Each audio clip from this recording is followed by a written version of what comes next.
name of this program is Language in Action. Today we shall consider the use of words as maps to territories and many other interesting things. As usual, the entire presentation will be done from the viewpoint of the logical, empirical discipline known as general semantics. You make it sound very dull. Anyhow, that's a lousy description of semantics. Why, it's a perfectly excellent description. It tells exactly what it's about. It does not. It does too. It does not. Does too. Does not. Does too.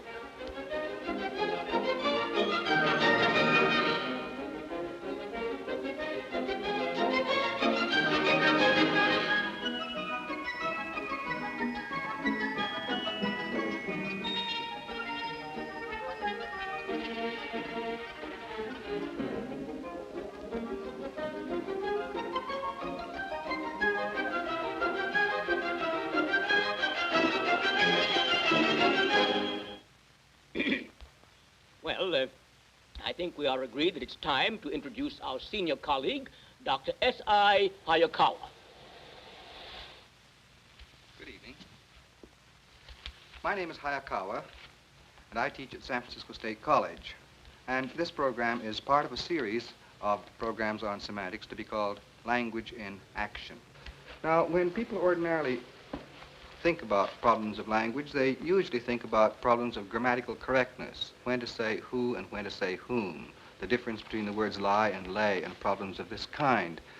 These are problems of correctness which are all very legitimate, but in semantics we are concerned with something entirely different.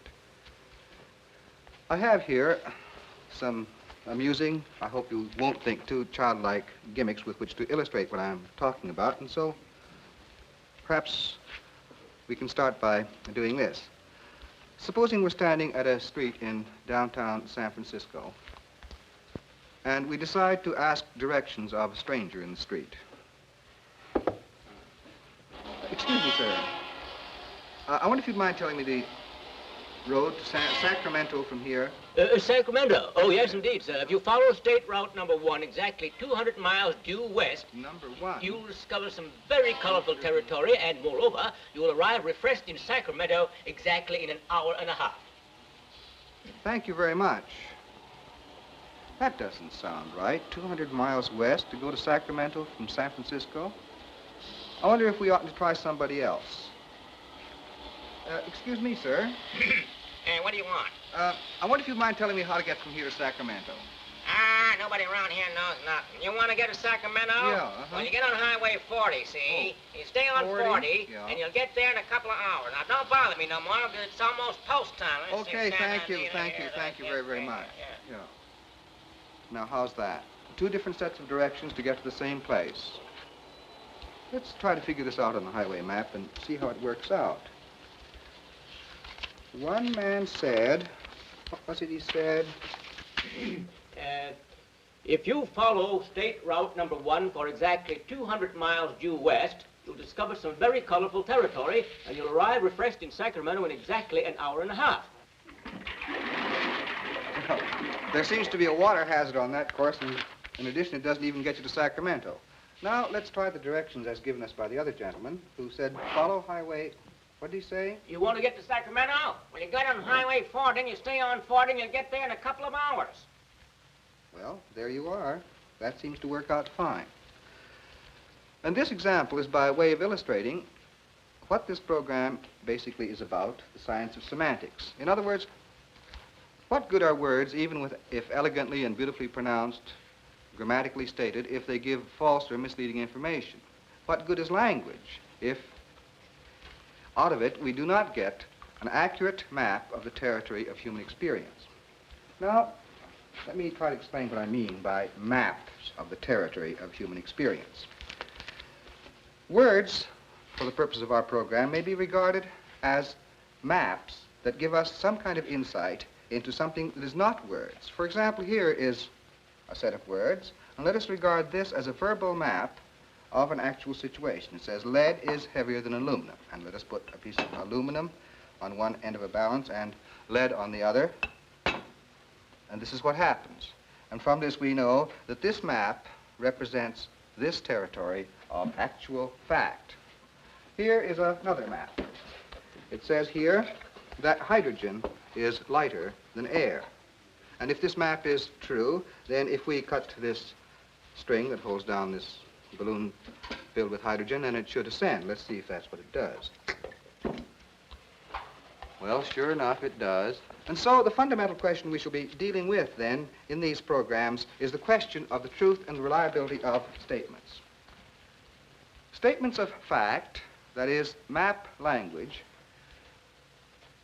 give us, in a sense, road directions as to the territory of human experience.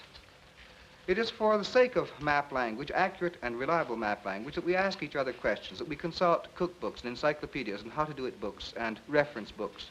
This is what we go to school for in order to get a body of accurate information about the world.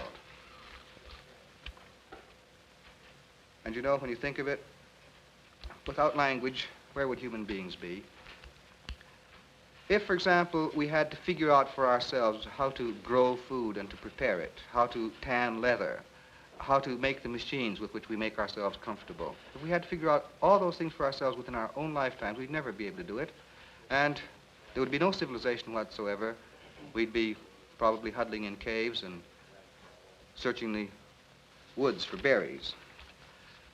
And the very fact that we lead the complex, interdependent lives we do in modern civilization points up the first and fundamental fact about human beings as a biological species. And I'm sure that you've studied just enough biology, all of you, to know that every species on Earth has a special, particular way of surviving, that is, protecting itself and making a living. You know, of course, about the survival patterns of the oyster. The oyster protects itself with a hard shell, as you know, and it also manages to survive because it has a most remarkable rate of reproduction. That is, I've been told that if 3 generations of oysters were permitted to grow up to maturity, the whole world would be knee-deep in oysters. And, however, there are just millions of other creatures that eat baby oysters. And the only reasons oysters survive at all is that their birth rate just keeps one jump ahead of their fantastic infant mortality rate. There are other animals that have other ways of surviving. For example, think of the arts of camouflage as perfected by many insects and fish and mammals. Think of, for example, the wonderful invisibility of the flounder on the ocean floor.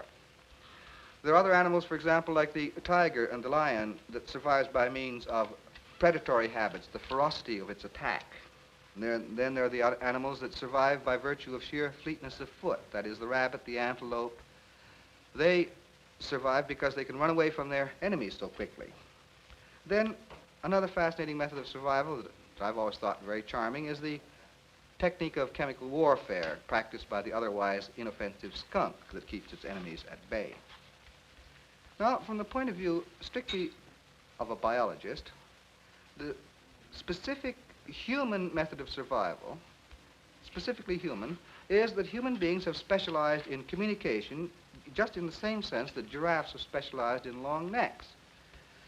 In other words, bees accumulate honey, squirrels accumulate nuts, but human beings accumulate information.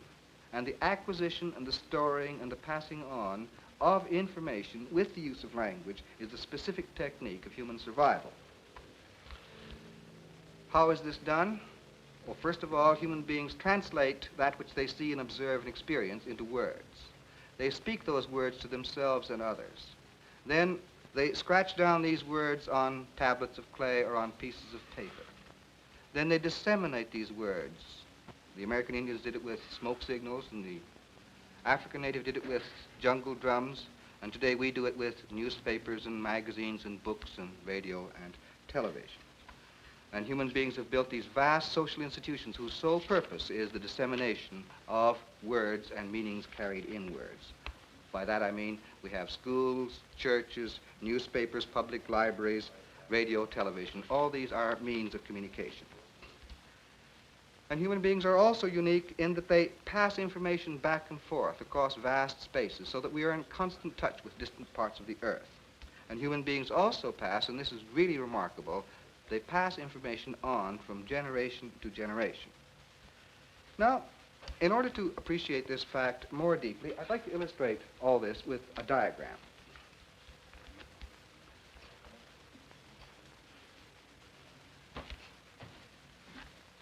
Certainly, it is true that other creatures other than human, do communicate. Let's take the example of a colony of monkeys, such as is described by Ernest Houghton in his book called Man's Poor Relations. What happens with a colony of monkeys is that they mark off one area, let's say a group of trees in the jungle, as their own home. And this constitutes a colony. And within that colony, the monkeys lead their family lives, whatever the family lives of monkeys consists of. And they communicate among each other, chattering, I suppose, as monkeys are supposed to do. Communication also enters into monkey life in another way. They set sentinels out at the edges of their colony so that if lions or human hunters or other dangers approach the colony, communication can be set up and the whole colony can mobilize itself for flight or for defense. This then is the network of communications within a monkey colony. Now let us imagine that we're thinking in terms of a human colony, let us say a small town in the United States. Of course, in a human colony, too, you would have this internal network of communication. That is to say, people would chatter among themselves and to each other. But the first thing you notice about communications in such a small town is that this town sends a representative to the state capital. It sends another representative to Washington. It gets news services, radio broadcasts, and other communications from out of town. Somebody else in this town may order from a Chicago mail order house, and somebody else may send dues to the headquarters of his lodge in Philadelphia. And so the next stage in this network of communication is that people in this town are in constant communication with all other towns, potentially in the whole of the United States. But the network goes beyond this. After all, the programs that originate from New York or Hollywood or wherever, in turn, are the result of news picked up from Moscow or Paris or Tokyo, and the whole great world outside, Melbourne and Vienna and Rome and Johannesburg, all these places in their turn send in communications which ultimately reach our town, and potentially communications from this town are able to reach all the way out there. For example, right here inside this town may be a small church that sends a medical missionary to Africa, and there would be a communication there. This then is the very large network of communications that human beings live in, which embraces potentially the whole world. But the curious thing about human communication is that this is not all. In this city, let us say, there's a preacher. And as he sits in his study, he reads a book, the Bible, of course. And those words in the Bible are communications from people from the long dead past. And from the Bible, there are these communications then that reach this preacher from the Old Testament or the New, statements that come to him from Jesus or Moses or Samuel or Paul. And here in this town, let us say, are teachers of literature or of science who get their communications from Homer or Kepler or Dante or Aeschylus or Ibsen. All these communications from the past are pouring into this town through its readers, and those communications are in turn passed into the network of communications within that town. Nor is this entirely all. In this town may be a gifted scientist or a poet. And as he sits in his study at night, he will write something. And those words may be published and carried way off into the future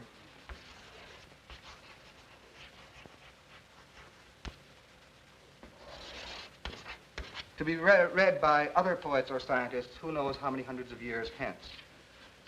It was James Elroy Flecker, I believe, who said when he wrote this little poem, "To a poet 1,000 years hence, I, whom dead 1,000 years and wrote this sweet archaic song, send you my words as messengers, the way I shall not pass along." And this precisely is what he meant by this vast network of communications which embraces human beings from the long dead past to the distant future in one vast network. In order to appreciate fully, then, what it is to be human, it is necessary to appreciate this vast network of communications. John Donne said, "No man is an island complete to himself." And no one thing illustrates this fact for me so completely and so thoroughly as this diagram showing this network of communications in which human beings are inextricably involved. To be human, then, is to communicate. To be human is to give and receive communications, meaningful and accurate and rich communications.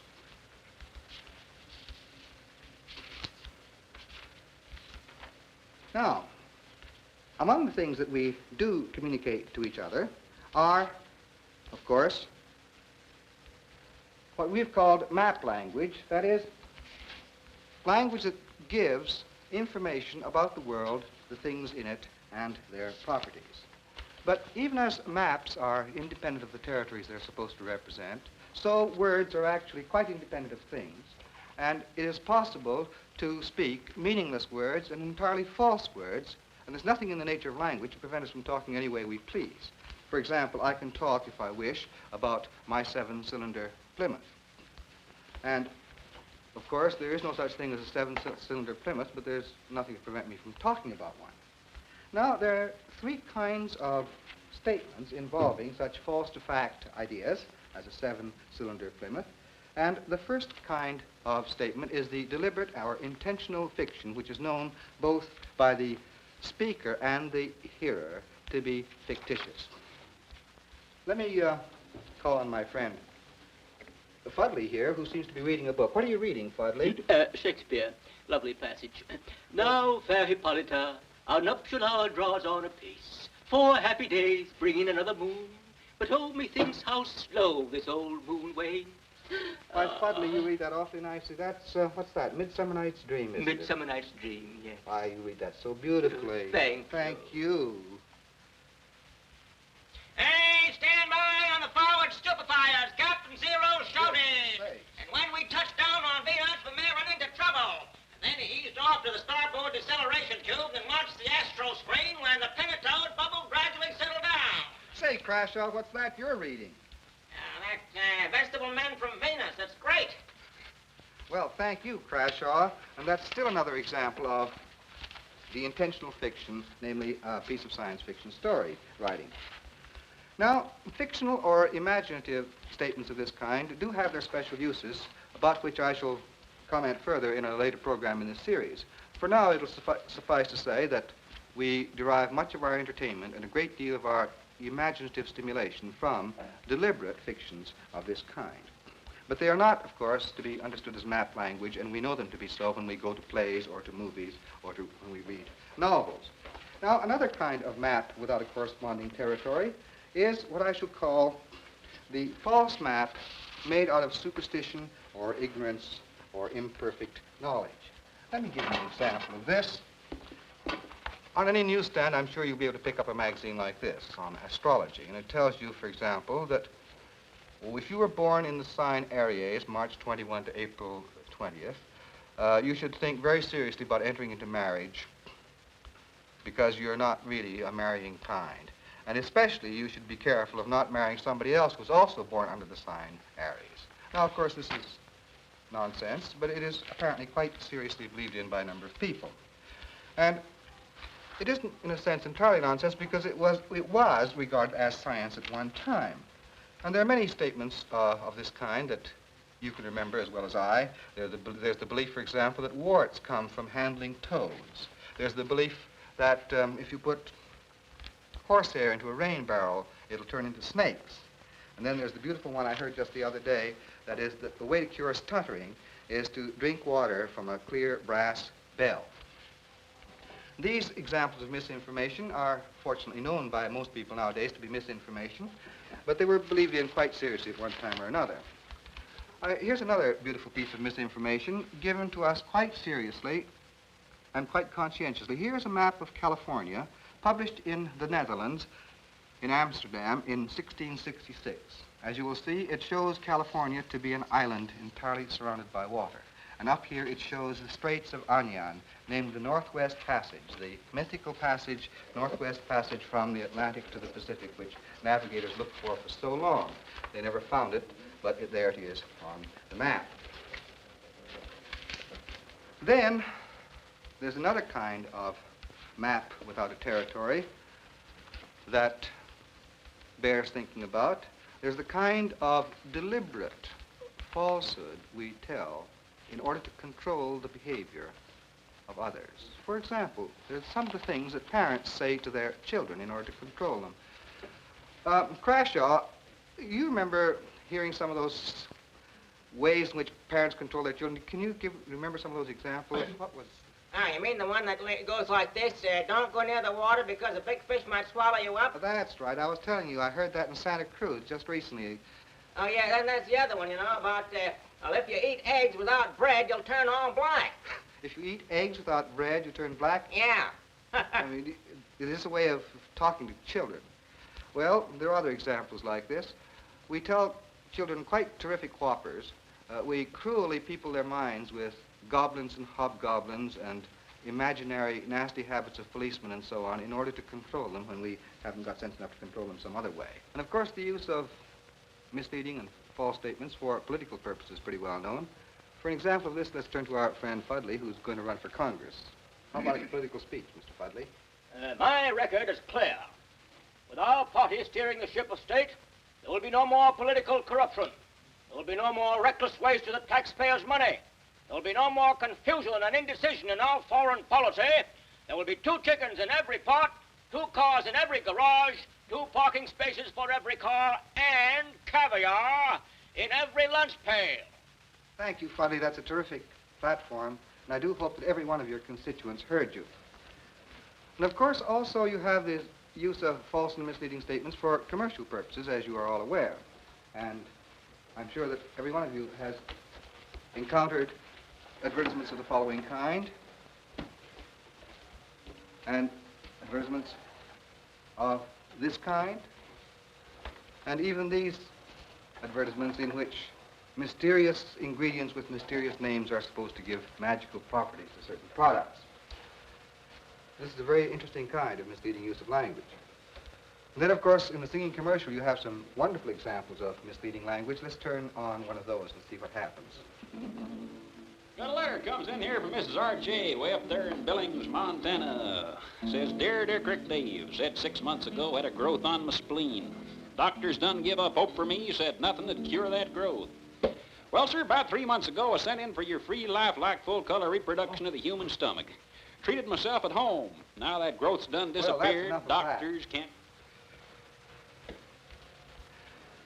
Communication, then, is the theme of this program. And as we've seen, accurate, meaningful, and truthful communication is central to social cooperation and to the whole process of civilization. But nevertheless, as you know, there are misleading communications and false ones coming to us from all quarters, and it is necessary for us to develop a sense of the nature of language, the nature of the relationship between the world of words and the world of things and events for which words are presumed to stand. So what? What do you mean, so what? I mean, what's the point? Didn't you hear? Why did we do all this? Who cares? And what difference does it make? Gosh.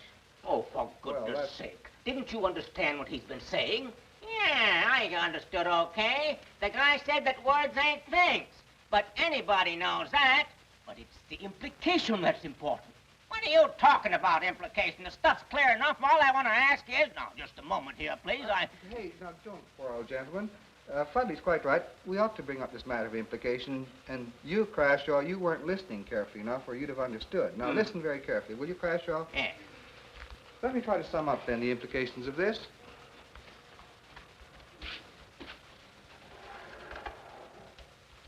My first point is that words are like maps, and that in order successfully to solve our problems, we have to have accurate maps of the territory of human experience, whether those problems be social or personal or economic or technological or whatever.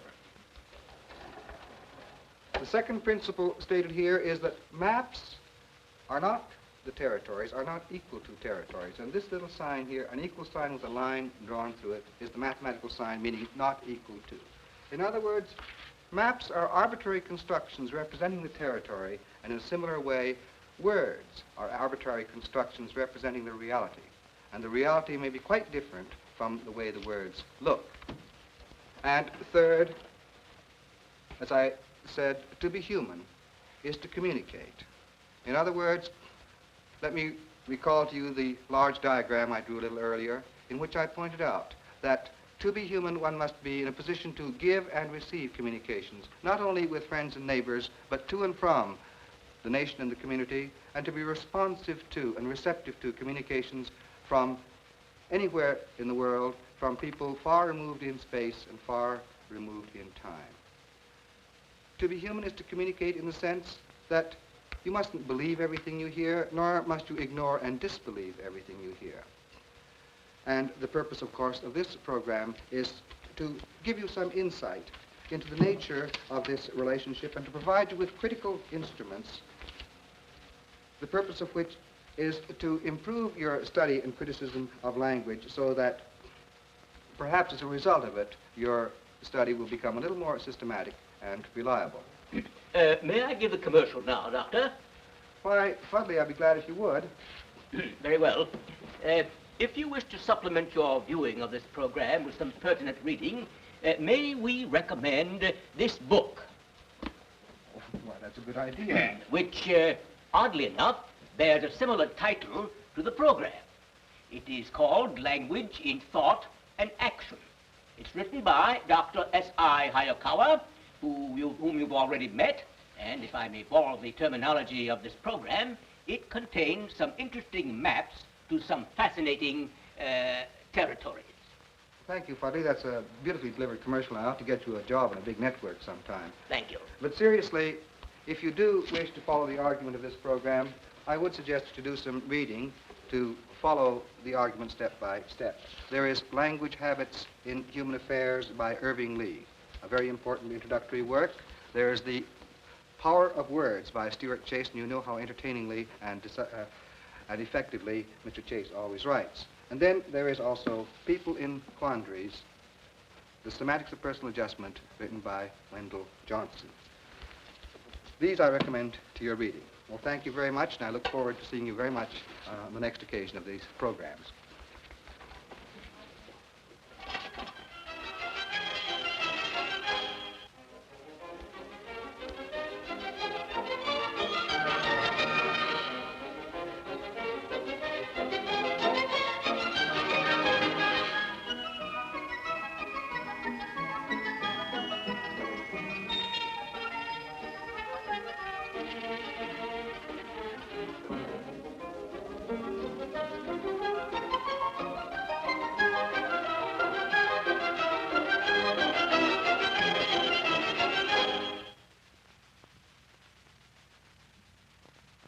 This is National Educational Television.